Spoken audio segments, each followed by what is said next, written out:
I am Kambab Suryaram, Assistant Professor of Economics, Kakatiya government degree college Hanumakonda Warangal urban. ఈరోజు ఆర్థిక సంస్కరణలు new economic reforms గురించి తెలుసుకుందాం. భారతదేశంలో ఆర్థిక సంస్కరణలు 1991 జూన్ వరకు భారతదేశం నిర్బంధ ఆర్థిక విధానాన్ని అనుసరించి అనేక కీలక పరిశ్రమల స్థాపనలో ప్రైవేట్ రంగాన్ని మినహాయించింది. భారత ప్రభుత్వం 1991లో నూతన ఆర్థిక సంస్కరణలు న్యూ ఎకనామిక్ రిఫార్మ్స్ ప్రవేశపెట్టడానికి అనేక ఆర్థిక రాజకీయ పరిస్థితులు దోహదం చేశాయి. భారత ప్రభుత్వం నూతన ఆర్థిక సంస్కరణలు ప్రవేశపెట్టడానికి కారణాలు. ఈ క్రింది పరిస్థితులు భారత ప్రభుత్వం నూతన సంస్కరణలు చేపట్టడానికి దారితీశాయి. 1. లోటు విపరీతంగా పెరిగిపోవడం. 2. వ్యాపార చెల్లింపు శేషంలో ప్రతికూలత. 3. గల్ఫ్ విపత్తు పెట్రోలియం భారం ఆర్థిక పరిస్థితిపై పెనుభారాన్ని మోపడం. 4. విదేశీ మారకం గణనీయంగా పడిపోవడం. 5. ధరల పెరుగుదల ద్రవ్యోల్బణం 2 అంకెల సంఖ్యకు చేరుట. 6. ప్రభుత్వ రంగానికి నష్టాలు అసమర్థత పనితీరు. 7. ప్రపంచ బ్యాంకు తన ఆర్థిక సహాయం పొందాలంటే సంస్కరణలను ప్రవేశపెట్టవలసిందే అని బలవంతం చేయడం. 1991 నాటికి భారత ఆర్థిక వ్యవస్థ ప్రభుత్వ ఆధిపత్యం గల ఆర్థిక వ్యవస్థగా రూపొందింది. 1991 నాటి ఆర్థిక సమస్య అకస్మాత్తుగా సంభవించింది కాదు, ఇది గతంలో ప్రభుత్వ విధానాల ఫలితమే. నూతన ఆర్థిక సంస్కరణలకు ఆవశ్యకత. తక్కువ అసంతృప్తి వృద్ధి రేటు. సంస్కరణల పూర్వం భారతదేశంలో వృద్ధి రేటు అల్పంగా ఉంది మరియు అసంతృప్తంగా ఉంది. దీనికి కారణం ప్రభుత్వ రంగ సంస్థలు అసమర్థత, ప్రైవేట్ రంగంపై విపరీతమైన నియంత్రణ. 2. ఇతర దేశాల అనుభవం. చైనా ప్రైవేట్ పెట్టుబడులకు ద్వారాలు తెరిచి వృద్ధి పదంలో పయనిస్తుంది. ఉత్తర కొరియా, తూర్పు ఐరోపా దేశాలు ప్రభుత్వ నియంత్రణ వ్యవస్థ కలిగి అల్ప వృద్ధి రేటులో ఉండగా, దక్షిణ కొరియా, పశ్చిమ ఐరోపా దేశాలు మార్కెట్ ఆర్థిక వ్యవస్థకు ప్రాధాన్యమిచ్చి అధిక వృద్ధి రేటు కలిగి ఉన్నాయి. మలేషియా, థాయిలాండ్, సింగపూర్ మార్కెట్ ఆర్థిక వ్యవస్థ వైపు పయనించి అధిక వృద్ధి రేటుతో ముందుకు పోతున్నాయి. దీంతో భారత ఆర్థిక వ్యవస్థ ఆలోచించవలసిన సమయం వచ్చింది. 3. ప్రభుత్వ సంస్థల అసమర్థత. ప్రభుత్వ రంగ సంస్థలలో అసమర్థత. యాజమాన్యం వారి ఉత్పాదకతతో సంబంధం లేకుండా జీతాలు ఇవ్వడం, ఉద్యోగులలో పని సంస్కృతి కొరవడడం వలన ప్రభుత్వ సంస్థలు ఎక్కువగా నష్టాల్లో నడిచేవి. 4. ద్రవ్యోల్బణం. 1990-91లో ద్రవ్యోల్బణం 2 అంకెల సంఖ్యకు చేరింది. 1990-91లో ద్రవ్యోల్బణం 10.3% నమోదైంది. 5. కోసలోటు. అంతర్గత రుణాల పెరుగుట, ప్రణాళికేతర వ్యయం, వడ్డీ చెల్లింపులు పెరగడంతో మరోవైపు పన్ను రాబడి, వ్యయం పెరిగినంత వేగంగా పెరగపోవడం వల్ల కోసలోటు ఏర్పడింది. బ్యాలెన్స్ ఆఫ్ పేమెంట్లో సంక్షోభం. కోసలోటును భర్తీ చేసేందుకు విదేశాల నుంచి అధికంగా రుణాలు స్వీకరించడం, దిగుమతులు భారీగా పెరగడం, దానికి అనుగుణంగా ఎగుమతులు పెరగకపోవడం వలన భారతదేశంలో బ్యాలెన్స్ ఆఫ్ పేమెంట్లందు సంక్షోభం ఏర్పడింది.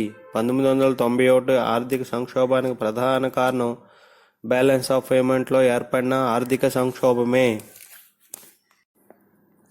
రాజీవ్ గాంధీ కాలం ఆర్థిక సంస్కరణలు. రాజీవ్ గాంధీ కాలంలో ఆర్థిక వ్యవస్థ ఉత్పాదక సామర్థ్యాన్ని పెంచాలని, ఆధునిక సాంకేతిక పరిజ్ఞానాన్ని వినియోగించాలని ప్రభుత్వం భావించింది. ప్రైవేట్ రంగాన్ని ప్రాధాన్యత ఇస్తూ లైసెన్సులు పొందడంపై ఆంక్షలు తగ్గించును. ఎంఆర్టీపీ చట్టంలో గల గరిష్ట పరిమితిని పెంచింది. 1990 ఆర్థిక సంక్షోభం. 1990 ఆర్థిక సంక్షోభం అకస్మాత్తుగా ఉద్భవించింది కాదు. 1980వ దశకంలో ఏర్పడిన పరిస్థితుల తర్వాత కాలంలో అసమతుల్యానికి దారితీసింది.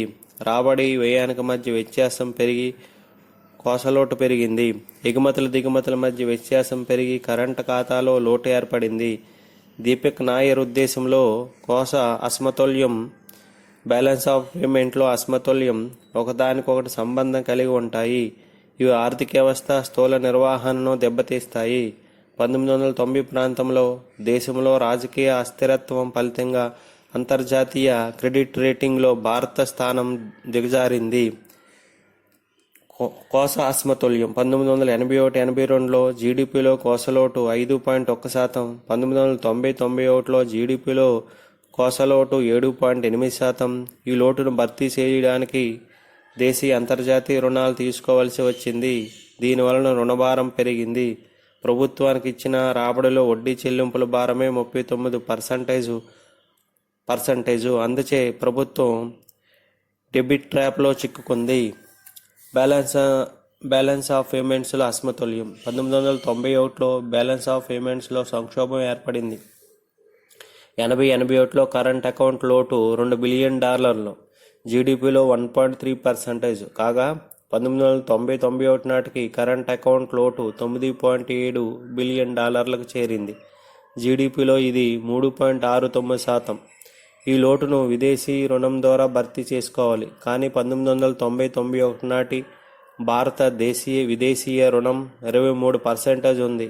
దీనివలన రుణ సేవలు భారం కూడా పెరిగింది. 1990-91లో ఎగుమతుల ఆదాయంలో 30% రుణ సేవలకే పోచున్నది. ఫలితంగా 1990-91 నాటికి విదేశీ మార్క నిల్వల అడుగంటి 15 రోజుల దిగుమతులు కూడా సరిపోలేదు. ద్రవ్యోల్బణం 1990-91లో ద్రవ్యోల్బణం 10.3% నమోదైంది. సిపిఐ ఆధార ద్రవ్యోల్బణం 11% నమోదైంది. దీపిక నాయర్ ప్రకారం ద్రవ్యోల్బణం ఒత్తిడులు తీవ్రమైన లోటు వలన, ద్రవ్య సప్లై వలన వచ్చినవి. 1990లో గల్ఫ్ సంక్షోభం, 1990లో ఏర్పడిన మైనర్ ఆయిల్ షాక్ కూడా సంక్షోభానికి దోహదపడింది. మొత్తం మీద కోసలోటు, కరెంటు అకౌంట్ లోటు, ద్రవ్యోల్బణం తీవ్రంగా ఉన్నాయి. లక్ష్యాలు: కోసలోటును తగ్గించట, పారిశ్రామిక లైసెన్సులను ఎత్తివేత, ప్రభుత్వ రంగ పరిధిని తగ్గించి ప్రైవేట్ రంగానికి అప్పగించట, విదేశీ పెట్టుబడులను ప్రోత్సహించట, విదేశీ వ్యాపారంలో టారిఫ్ కోటాలను ఎత్తివేయడం, పారిశ్రామిక రంగాన్ని నియంత్రణ నుండి విముక్తి కలిగించడం, భారత ఆర్థిక వ్యవస్థను ప్రపంచ ఆర్థిక వ్యవస్థతో అనుసంధానం చేయడం, ఉత్పత్తి సామర్థ్యంలో ఉద్యోగత పెంచడం, భారత ఆర్థిక వ్యవస్థను ప్రపంచ స్థాయిలో పోటీ పడడం, ఇప్పటికే అనుభవిస్తున్న ప్రయోజనాల ఆధారంగా పారిశ్రామిక వ్యవస్థను నిర్మించడం, వ్యవస్థలో లోపాలను సరిదిద్దడం, నష్టాలతో నడుస్తున్న ప్రభుత్వ సంస్థల భారాన్ని తగ్గించడం.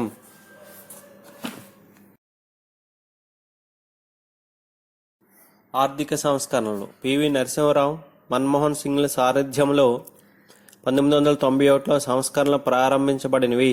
అయితే అరవింద్ పనగారియా ప్రకారం రాజీవ్ గాంధీ కాలం 1980లో సంస్కరణల ప్రక్రియ ప్రారంభించబడింది. రాజీవ్ గాంధీ కాలంలో ప్రారంభించిన న్యూ ఎకనామిక్ పాలసీ 1980 చివరి నాటికి భారత ఆర్థిక వ్యవస్థను దేశీయంగా విదేశీయంగా పోటీని పెంచే స్థాయికి నడిపిస్తున్నవి. దిగుమతులు సరళీకరణ, కొన్ని కంట్రోల్స్ ఎత్తివేత ఈ కాలంలో చేయబడింది.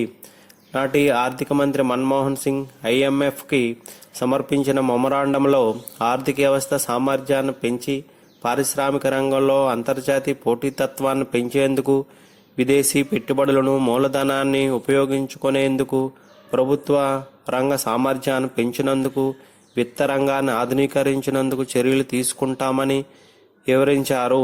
నరసింహరావు కాలంలోనే చేపట్టిన సంస్కరణలు 2 రకాలు.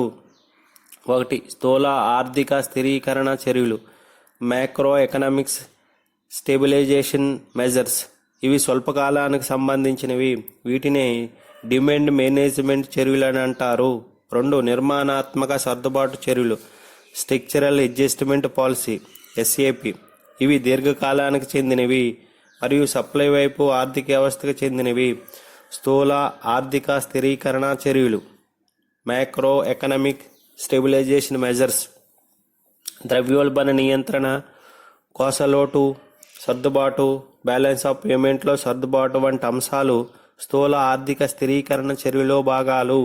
ద్రవ్యోల్బణ నియంత్రణ, ద్రవ్య కోశ క్రమశిక్షణ ద్వారా ఉత్పత్తి సప్లై పెంచడం ద్వారా ద్రవ్యోల్బణాన్ని తగ్గించవచ్చు. ద్రవ్య సప్లై నియంత్రించట వల్ల ద్రవ్యోల్బణం తగ్గుతుంది. కోస సర్దుబాటు చర్యలు. దేశీయ ద్రవ్యోల్బణం, బ్యాలెన్స్ ఆఫ్ పేమెంట్లో లోటు సమస్యలు నివారించడానికి కోస సర్దుబాట్లు అవసరం. 1970 దశకంలో కోసలోటు 4 కంటే తక్కువగా ఉండేది. 1999 నాటికి వచ్చేసరికి 7.8% పెరిగింది. రెవెన్యూ ఖాతాలో రాబడి తగ్గుటే దీనికి కారణం. అందుచే కోసలోటు తగ్గించడానికి ప్రభుత్వం చర్యలు తీసుకుంటుంది. పన్ను రాబడిని పెంచేందుకు 1991లో రాజా చెల్లయ్య కమిటీని నియమించారు. ప్రణాళికేతర వ్యయాన్ని తగ్గించినందుకు 2000లో గీతాకృష్ణ కమిషన్ నియమించారు. పన్నేతర రాబడిని పెంచేందుకు నీటిపారుదల, విద్యుత్తు, రోడ్లు మొదలగు వాటిపైన యూజర్ ఛార్జీలు విధించారు. కోసలోటును తగ్గించేందుకు 2004లో ఎఫ్ఆర్బిఎం చట్టాన్ని అమలుపరిచారు. ఫలితంగా 2006-2007 నాటికి కోసలోటు 3.3% తగ్గింది. అయితే 2008-2009లో మరలా 6% పెరిగింది. మళ్ళా 2017-18 బడ్జెట్లో 3.2% ఉండగలదని అంచనా వేయబడింది. భారతదేశంలో కోస అసమతుల్యానికి కారణం ప్రభుత్వ వ్యయం పెరగడమే. కాబట్టి రక్షణ వ్యయం, పరిపాలనా వ్యయం, సబ్సిడీలు, వడ్డీ చెల్లింపులు తగ్గించవలసిన అవసరం ఉంది. మరోవైపు పన్నేతర రాబడిని పెంచుకోవాల్సిన అవసరం ఉంది. విద్యుత్ శక్తి, నీటిపారుదల, తాగునీరు మొదలైన వాటిపైన యూజర్ ఛార్జీలు విధించవలసి ఉంది. అయితే ప్రభుత్వ రెవెన్యూ వ్యయం తగ్గించుకోలేక మూలధన వ్యయాన్ని, సాంఘిక సేవలపై వ్యయాన్ని తగ్గిస్తుంది. మూలధన వ్యయం తగ్గుట వలన మూలధన కల్పన రేటు తగ్గును. సాంఘిక సేవలపై వ్యయం తగ్గుట వలన మానవ సంక్షేమం తగ్గును. బ్యాలెన్స్ ఆఫ్ పేమెంట్స్ 1991లో రూపాయిని మూల్యహీనీకరణ చేశారు. 1992-93లో ఎల్ఈఆర్ఎంఎస్ను ప్రవేశపెట్టారు. 1990-94లో ఆగస్టులో కరెంటు ఖాతాలో రూపాయికి పూర్తిస్థాయి మార్పిడిని కల్పించారు. 1991 మార్చిలో $2.28 విదేశీ మార్క నిల్వలు 2015 జనవరి 20 నాటికి $361 బిలియన్ చేరింది. 1991లో కరెంటు ఖాతాలో లోటు జీడీపీలో 3.1% ఉండేది. ఇది తగ్గుతూ వచ్చి 1996-97 నాటికి 1.2% చేరింది. 2000-2001 నాటికి 0.6% చేరింది. 2008-2009లో ప్రపంచం తిరోగమనం, మందగమనం వల్ల మరల 2.3కి పెరిగింది. 2014-15లో ఇది 1.4%గా నమోదైంది. నిర్మాణాత్మక సర్దుబాట్లు చర్యలు, వ్యవస్థాపూర్వక సర్దుబాట్లు చర్యలు. స్ట్రక్చరల్ అడ్జస్ట్మెంట్ పాలసీ ఆర్థిక వ్యవస్థను సప్లై వైపు మెరుగుపరిచేందుకు సమగ్రమైన సరళీకరణ చర్యలు ప్రవేశపెట్టారు. వానిలో ముఖ్యమైనవి వర్తకం మరియు మూలధన ప్రవాహ సంస్కరణలు. భారత ఆర్థిక వ్యవస్థను ప్రపంచ ఆర్థిక వ్యవస్థతో అనుసంధానం చేసేందుకు వీటిని ప్రవేశపెట్టారు. 1991లో రూపాయి మూల్యహీనీకరణ, రూపాయి పూర్తి మార్పిడి, దిగుమతులు సరళీకరించట, కస్టమ్స్ సుంకాల రేట్లు తగ్గించడం మొదలైనవి దీనిలో భాగం. 1979 సెప్టెంబర్లో ఫిక్స్డ్ ఎక్స్చేంజ్ రేట్స్ను, స్థిర మార్కపు రేటును విడిచిపెట్టింది. మేనేజ్డ్ ఎక్స్చేంజ్ రేట్ను అమలు చేశారు. 1991లో రూపాయి 18% నుంచి 19% విలువ తగ్గించింది. 1997-92లో దిగుమతి సుంకాలు 300% నుండి 150% తగ్గించారు. 2007-2008 బడ్జెట్లో 10% తగ్గించారు. గతంలో ఎగుమతులు దిగుమతులు ప్రభుత్వ ఏజెన్సీల ద్వారా చేయవలసి వచ్చేది. కానీ సంస్కరణల తర్వాత దిగుమతులు డీసెంట్రలైజ్డ్ కాబడ్డాయి. ఎగుమతులు ప్రోత్సహించడానికి ఎక్స్పోర్ట్స్ ఓరియంటెడ్ యూనిట్ను ఏర్పాటు చేయుట, ఎక్స్పోర్ట్స్ ప్రమోషన్ క్యాపిటల్ గూడ్స్ స్కీమ్ను ప్రవేశపెట్టుట, స్పెషల్ ఎకనామిక్ జోన్ ఏర్పాటు మొదలగు చర్యలు తీసుకోబడ్డాయి. ఫారెన్ డైరెక్ట్ ఇన్వెస్ట్మెంట్ రూపంలో మూలధన ప్రవాహాలు కూడా సరళీకరించబడ్డాయి. పారిశ్రామిక డీరెగ్యులేషన్, లైసెన్స్ను ఎత్తివేత, ఎంఆర్టీపీ చట్టం కింద ఆంక్షలు తొలగించిన, దాని స్థానంలో పోటీ చట్టం 2002ని తీసుకొచ్చారు. పరిశ్రమలను రిజర్వేషన్ తగ్గింపు, అనవసరమైన ప్రక్రియలు తొలగించట, తప్పనిసరి లైసెన్సులు 5 పరిశ్రమలకు కుదించట, ప్రస్తుతం 3 పరిశ్రమలకు, ప్రభుత్వానికి రిజర్వ్ చేయబడిన పరిశ్రమలకు 15 నుంచి 2కు తగ్గించారు. ప్రభుత్వ రంగ సంస్కరణలు ప్రభుత్వ రంగ పారిశ్రామిక పునాదికి దోహదపడుతుంది. అయితే ప్రభుత్వ సంస్థలు దేశీయ వనరులు సమకూర్చుకోవడంలో విస్తరణలో విఫలమైనవి. అందుచే 2016 ఏప్రిల్ నాటికి 2,09,000 కోట్ల ప్రభుత్వ రంగ సంస్థల్లో పెట్టుబడులను ఉపసంహరించింది. అయితే పెట్టుబడుల ఉపసంహరణ ద్వారా వచ్చిన సొమ్ముని బడ్జెట్లో భర్తీకి ఉపయోగపడాలి. సంస్కరణల తర్వాత ప్రభుత్వ రంగ సంస్థలకు పాలనలో స్వతంత్ర ప్రతిపత్తి ఇస్తున్నారు. ఫైనాన్షియల్ సెక్టార్ రిఫార్మ్స్ 1991 నరసింహం అధ్యక్షతన విత్త విధానం పైన కమిటీ వేయబడింది. ఈ కమిటీలో సూచన మేరకు విత్త రంగంలోని సంస్కరణలు తీసుకొచ్చారు. ఉదాహరణ, సిఆర్ఆర్ను ఎస్ఎల్ఆర్ను తగ్గించట, సిఆర్ఏఆర్ని నిర్వహించట, ప్రైవేటు బ్యాంకుల ఏర్పాటుకు అవకాశం ఇచ్చట మొదలైనవి. 2002లో securitisation, reconstruction of the financial assets and enforcement of security act తీసుకొచ్చారు. నిర్మాణాత్మక సర్దుబాటు చర్యలు మరొక రకంగా వర్గీకరించవచ్చు. 1 ప్రైవేటీకరణ, 2 సరళీకరణ, 3 ప్రపంచీకరణ, 4 విదేశీ సంస్కరణలు. ఆర్థిక సంస్కరణలు. కాంగ్రెస్ ప్రభుత్వంలో అప్పటి ప్రధాని పివి నరసింహారావు మరియు ఆర్థిక మంత్రి డాక్టర్ మన్మోహన్ సింగ్లు నూతన ఆర్థిక సంస్కరణలో భాగంగా నూతన పారిశ్రామిక విధాన తీర్మానాన్ని 24/7/1991 ప్రకటించారు. ఈ సంస్కరణలన్నీ క్రింద ముఖ్యాంశాల ద్వారా తెలుసుకోవచ్చు. 1 సరళీకరణ, లిబరలైజేషన్. 2 ప్రైవేటైజేషన్. 3 ప్రపంచీకరణ, గ్లోబలైజేషన్. ఈ మూడుని ఎల్పిజి అంటారు. Liberalization, privatization, globalization. 1 సరళీకరణ. ఆర్థిక సరళీకరణ అంటే ప్రైవేట్ రంగాన్ని ప్రోత్సహించే ఉద్దేశంతో ఆ రంగంపై గల ప్రభుత్వ నియంత్రణ మరియు ఆంక్షలను తగ్గించి వేయడం. ఇది సాంప్రదాయ స్వేచ్ఛావాదానికి అనుగుణంగా ఉంటుంది. కాబట్టి సరళీకరణ సత్వర ఆర్థికాభివృద్ధిని ప్రోత్సహించే నిమిత్తం నియంత్రణల తొలగింపని అర్థం చేసుకోవాలి. సాంఘిక మరియు ఆర్థిక విధానాలలో గతంలో ఉన్న ప్రభుత్వ నియంత్రణలను సడలించడాన్ని సాధారణంగా సరళీకరణ అంటారు. నియంత్రణ ఆర్థిక వ్యవస్థకు స్వేచ్ఛను ప్రసాదించడే సరళీకరణ. అనగా ప్రభుత్వం జోక్యం తగ్గించి మార్కెట్ శక్తులను స్వేచ్ఛనివ్వడమే. ప్రభుత్వ నియంత్రణ తొలగించడమే సరళీకరణ. ప్రభుత్వ ఆంక్షలు, నియంత్రణలు సడలించి పారిశ్రామిక, ద్రవ్య, విత్త, విదేశీ విధానంలో విదేశీ పెట్టుబడులు ఉదారమైన వైఖరిని పాటించడమే సరళీకరణ. 1991 జూలై 24న ప్రధాని పివి నరసింహారావు, ఆర్థిక మంత్రి మన్మోహన్ సింగ్ నూతన పారిశ్రామిక తీర్మానాన్ని పార్లమెంట్లో ప్రవేశపెట్టారు. ప్రభుత్వ సరళీకరణ కొరకు అనేక చర్యలు తీసుకున్నారు. పారిశ్రామిక రంగం 18 రకాల పరిశ్రమలు తప్ప రక్షణ రంగం, వ్యూహాత్మక సామాజిక ప్రయోజనాలు, పర్యావరణ సంబంధించిన అంశాలు తప్ప మిగిలిన వాటిపై లైసెన్సులు రద్దు చేశారు. 10 లక్షల జనాభా కంటే అధిక జనాభా ఉన్న ప్రాంతాలను మినహాయించి మిగిలిన ప్రాంతాలలో ప్రభుత్వం అనుమతి లేకుండా పరిశ్రమలు స్థాపించుకోవచ్చు. ప్రస్తుతం వీటిని 5కి తగ్గించారు. విదేశీ వ్యాపార రంగం దిగుమతులపైన నియంత్రణ తగ్గించి వివిధ రకాల దిగుమతి సుంకాలను తగ్గించబడినవి. విదేశీ పెట్టుబడులు అధిక ప్రాధాన్యత కలిగిన పరిశ్రమలో 51% వరకు విదేశీ పెట్టుబడులు అనుమతించారు. తర్వాత వీటిలో కొన్నింటికి 100% పెంచారు. విదేశీ సాంకేతిక పరిజ్ఞానం అధిక ప్రాధాన్యత గల రంగాలలో 34 పరిశ్రమలో సాంకేతిక పరిజ్ఞానాన్ని ఆటోమేటిక్గా అనుమతించారు. 5 ఎంఆర్టీపీ చట్టం 100 కోట్లు గల గరిష్ట పరిమితిని ఎత్తివేశారు. అనగా 100 కోట్లు దాటినప్పటికీ పెద్ద సంస్థలు ఎంఆర్టీపీ అనుమతి పొందవలసిన అవసరం లేదు. ప్రభుత్వ వ్యాపారంలో సరళీకరణను ప్రవేశపెట్టడం అంటే సుంకాలను తగ్గించి సబ్సిడీలు మరియు ఇతర అడ్డంకులను తొలగించి దేశాల మధ్య వస్తు సేవల ప్రవాహాన్ని పెంచవచ్చు.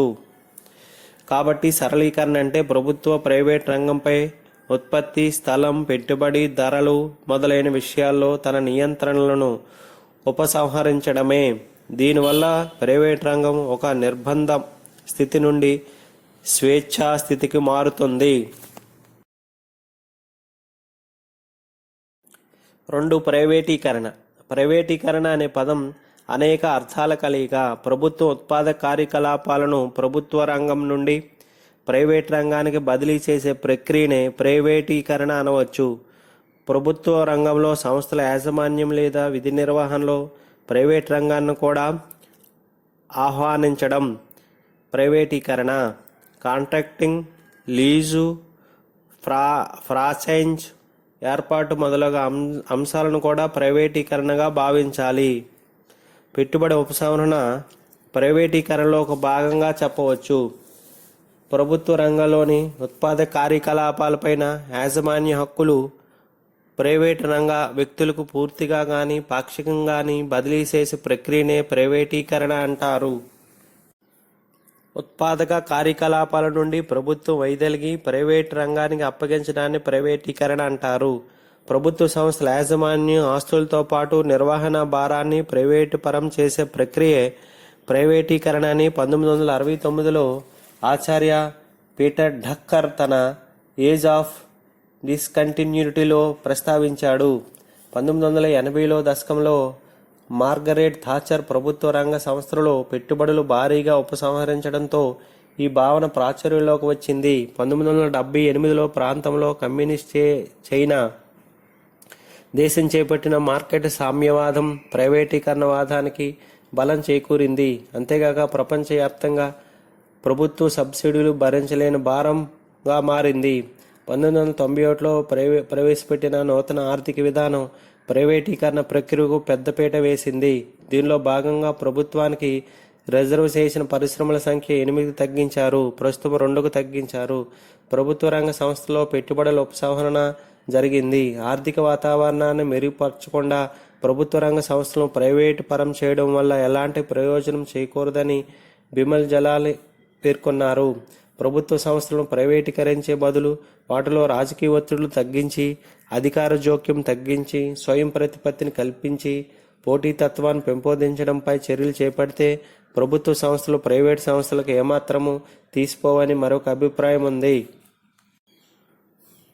ప్రైవేటీకరణ 3 రకాలుగా చెప్పవచ్చు. 1. యాజమాన్య కొలమానాలు ప్రకారం ప్రైవేటీకరణ అనగా ప్రైవేటు యాజమాన్యాన్ని పూర్తిగా కానీ పాక్షికంగా కానీ పెంచడము మరియు యాజమాన్య హక్కులు అమ్మివేయడం. 2. ఉద్యమిత్వ కొలమానం. ఉద్యమిత్వ కొలమానం ప్రకారం ప్రైవేటీకరణ అనగా కంపెనీ నిర్మాణం, వ్యాపార విధాన నిర్ణయాలు తీసుకోవడంలో స్వేచ్ఛను ప్రసాదించడం, ప్రభుత్వ రంగ సంస్థలను లీజుకివ్వడం మరియు అవసరాలకు అనుగుణంగా ప్రభుత్వం సంస్థలను పునర్నిర్మించడం లాంటివి చేయడం. 3. నిర్వహణ కొలమానం ప్రకారం ప్రైవేటీకరణ అనగా ప్రభుత్వ రంగ సంస్థలను పూర్తిగా ప్రైవేటు రంగానికి సమాంతరంగా మార్చివేయడం. ప్రైవేటీకరణ విమర్శలు. పెద్ద పారిశ్రామిక కుటుంబాల చేతిలో గుత్తాధిపత్యాన్ని ప్రైవేటీకరణ ప్రోత్సహించింది. 2. ప్రైవేటు రంగం యొక్క ముఖ్య లక్ష్యం లాభార్జన కావున నష్టం వస్తున్న సంస్థలు షేర్లను, కాయిలా పడ్డ సంస్థలను, వాటాలను కొనుగోలు చేయడానికి ఆసక్తి చూపవు. 3. పెట్టుబడులు పెట్టిన వెంటనే లాభాలు ఆశిస్తాయి కాబట్టి దీర్ఘ ఫలన ప్రాజెక్టులు చేపట్టడానికి ఇష్టపడవు. 4. ప్రైవేట్ రంగం సాంఘిక న్యాయం, ప్రజా సంక్షేమం వంటి సూత్రాలను పాటించడానికి ఇష్టపడదు. 5. శ్రామికులను ఉద్యోగుల సంక్షేమాన్ని ప్రైవేట్ రంగం నిర్లక్ష్యం చేయడం జరుగుతుంది. 6. ప్రైవేట్ సంస్థల మధ్య భారీ మరియు అనారోగ్య పోటీ కారణంగా అనవసరపు ఉత్పత్తి, వనరుల వ్యర్థం కావడం మరియు పర్యావరణ సమస్యలకు దారితీస్తుంది. 3. ప్రపంచీకరణ గ్లోబలైజేషన్. ప్రపంచీకరణ అనేది దేశీయ ఆర్థిక వ్యవస్థను ప్రపంచ ఆర్థిక వ్యవస్థతో అనుసంధానం చేయడమే. సామాన్య భాషలో చెప్పాలంటే ప్రపంచానికి దేశీయ ఆర్థిక వ్యవస్థను తన తలుపులను తెరవడమే. ప్రపంచీకరణ అంటే ప్రపంచ దేశాల తమ సరిహద్దులు దాటి వస్తువులు, సేవలు, మూలధనము, సాంకేతిక వ్యాప్తి ద్వారా అంతర్జాతీయ వ్యాపార పరిమాణాన్ని పెంపొందించుకునే విధానమే ప్రపంచీకరణని అంటారు. దేశ ఆర్థిక వ్యవస్థను అంతర్జాతీయ ఆర్థిక వ్యవస్థతో అనుసంధానం చేసి వ్యాపార, విదేశీ ప్రత్యక్ష పెట్టుబడులు, స్వల్పకాలిక మూలధనం, మానవ వనరులు, సాంకేతిక పరిజ్ఞానాన్ని ప్రవాహాన్ని కొనసాగించడమే ప్రపంచీకరణని జగదీష్ భగవతి నిర్వచించాడు.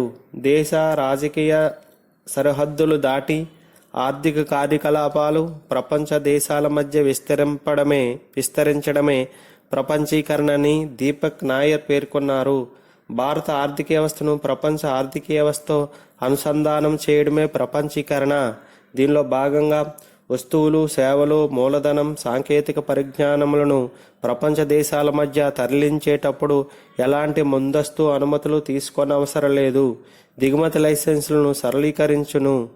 దిగుమతి సుంకాలు 97% నుండి తగ్గించుకుంటూ వచ్చి 10% తీసుకువచ్చును. దేశీయ ఆర్థిక వ్యవస్థను ప్రపంచ ఆర్థిక వ్యవస్థతో అనుసంధానం చేయడమే ప్రపంచీకరణ.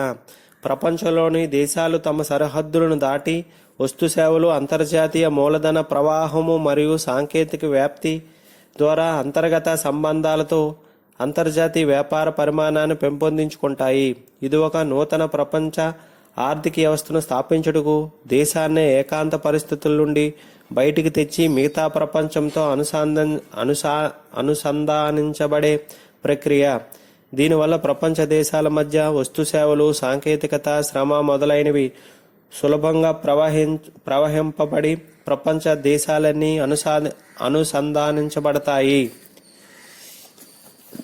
ఈ ప్రపంచీకరణ వల్ల లాభాలు: 1. విదేశీ పెట్టుబడులు రావడంతో రుణభారం తగ్గును. 2. వెనుకబడిన దేశాలకు సాంకేతిక పరిజ్ఞానం లభిస్తుంది. 3. వెనుకబడిన దేశాలు తమకు కావలసిన వినియోగ వస్తువులను దిగుమతి చేసుకోవచ్చు. 4. అంతర్జాతీయ ప్రమాణాలకు అనుగుణంగా వస్తు ఉత్పత్తి నైపుణ్యాన్ని పెంచుకోవచ్చు. 5. జాతీయ ఆదాయంలో విదేశీ వ్యాపార వాటాను పెంచుకోవచ్చు. 6. ఆధునీకరణ, ఉత్పాదకత పెంపు ద్వారా ఉద్యోగత విస్తరించి పేదరికాన్ని నిర్మూలించవచ్చు. 2001లో అర్థశాస్త్రం నోబెల్ బహుమతి పొందిన జోసెఫ్ స్టిగ్లిట్జ్ ప్రపంచీకరణ అందరికీ సమానంగా లబ్ధి చేకూర్చడం లేదని పేర్కొన్నారు. భారతదేశంలో ప్రపంచీకరణకు అనుకూల అంశాలు: 1. మానవ వనరులు. తక్కువ వ్యయానికి పనిచేసే శ్రామికులు, శాస్త్రవేత్తలు, సాంకేతిక నిపుణులు అందుబాటులో ఉన్నారు. 2. స్వదేశీ మార్కెట్ల విస్తరణకు అవకాశం. స్వదేశీ మార్కెట్లు పెరగడానికి విస్తారమైన అవకాశం ఉండడంతో దీన్ని ఉపయోగించి ప్రపంచ మార్కెట్లో అడుగుపెట్టవచ్చు. 3. ప్రవాస భారతీయులు. ప్రపంచవ్యాప్తంగా ఉన్న ప్రవాస భారతీయుల అనుభవము, నైపుణ్యము వారి మూలధనం మన సంపదగా పేర్కొనవచ్చు. ప్రపంచీకరణకు అనుకూల అంశాలు: తక్కువ అభివృద్ధి చెందిన దేశాలు వనరుల కేటాయింపు సామర్థ్యాన్ని పెంచుకోవడానికి, మూలధన ఉత్పత్తి నిష్పత్తిని తగ్గించడానికి, శ్రామికుల ఉత్పాదకతను, దాని ద్వారా చివరకు ఆర్థికాభివృద్ధిని సాధించడానికి ప్రపంచీకరణ తోడ్పడుతుంది. 2. విదేశీ మూలధనాన్ని రాబట్టడంతో పాటు ఆధునిక సాంకేతిక పరిజ్ఞానం కూడా దేశంలో ప్రవేశిస్తుంది. 3. ప్రపంచ పోటీతత్వం పెరిగి సంస్థలు వాణిజ్యమైన వస్తువులను తక్కువ ధరకే అందించే పరిస్థితి ఏర్పడుతుంది. 4. స్వదేశీ వస్తువులు ఇప్పుడు దేశీ రాజకీయ సరిహద్దులను పరిమితం కాబడవు కాబట్టి మార్కెట్ విస్తరణ జరుగుతుంది. 5. దేశీయంగా ఉత్పత్తి అయిన అవకాశాలు విపరీతంగా పెరగడంతో ఉద్యోగ అవకాశాలు కూడా పెరుగుతాయి. 6. వినియోగదారులకు వివిధ రకాల వస్తువులు అందుబాటులోకి వచ్చి వినియోగదారులు అభిమతం అత్యంత ప్రాధాన్యత అంశంగా మారుతుంది. 7. విదేశీ మూలధనం, విదేశీ బ్యాంకుల వల్ల పోటీ నెలకొని స్వదేశీ బ్యాంకింగ్ సామర్థ్యం, విత్తరంగ పనితీరు మెరుగుపడుతుంది. రుణావకాశాలు పెరుగుతాయి. ప్రపంచీకరణ ప్రతికూల అంశాలు: ప్రపంచీకరణ వల్ల ప్రపంచ స్థాయిలో ఆర్థిక శక్తి పునర్విభజన జరిగి అది రాజకీయ శక్తి పునర్విభజనకు కూడా దారితీయవచ్చు. 2. ఒక నివేదిక అభిప్రాయపడినట్లు ప్రపంచీకరణ వల్ల దగ్గర అవుతాయని అనుకున్న దేశాలు ఇంకా దూరం అవుతున్నాయి. 3. నిర్మాణాత్మక, విషయాత్మక సర్దుబాట్లు జరపవలసిందిగా దేశాలపైన తీవ్ర ఒత్తిడి పెరుగుతుంది. 4. ప్రభుత్వం తన ప్రజలను ముందుగానే రాబోయే అనిశ్చిత ప్రయోజనాల కొరకు బాధలను ఓర్చుకోవాలని సలహాలు ఇవ్వడం హాస్యాస్పదం. 5. అందరూ ఊహించినట్లుగా ప్రపంచీకరణ అభివృద్ధి చెందుతున్న మన లాంటి దేశాలకు ఎక్కువ ఉపయోగపడకుండా అభివృద్ధి చెందిన దేశాలకే ప్రయోజనాలు చేకూరుస్తుంది. ఇదే విషయంపైన అనేక అంతర్జాతీయ సదస్సులో భారతదేశం పలుమార్లు ఆందోళన వ్యక్తం చేయడం జరిగింది. ప్రపంచీకరణ వల్ల అభివృద్ధి చెందిన దేశాలకే ఎక్కువ ప్రయోజనాలు సమకూరుతున్నాయి. 1. మొదటి తరం సంస్కరణలు. పారిశ్రామిక రంగ సంస్కరణలు. లైసెన్సుల ఎత్తివేత, ప్రభుత్వానికి రిజర్వ్ చేసిన వాటిని తగ్గించట, ఎంఆర్టీపీ చట్టం సవరించట అనగా delicensing, dereservation, deregulation లాంటి చర్యలు పారిశ్రామిక సంస్కరణల కిందకు వస్తాయి. ప్రభుత్వ రంగ సంస్కరణలు. ప్రభుత్వ రంగ పాత్రను కుదించట, గోల్డెన్ షేక్ హ్యాండ్, మణిరత్న, నవరత్న, మహారత్న విధానాలు, నేషనల్ రెన్యువల్ ఫండ్ ఎన్ఆర్ఎఫ్ను ఏర్పాటు. 3. కోశపరమైన చర్యలు.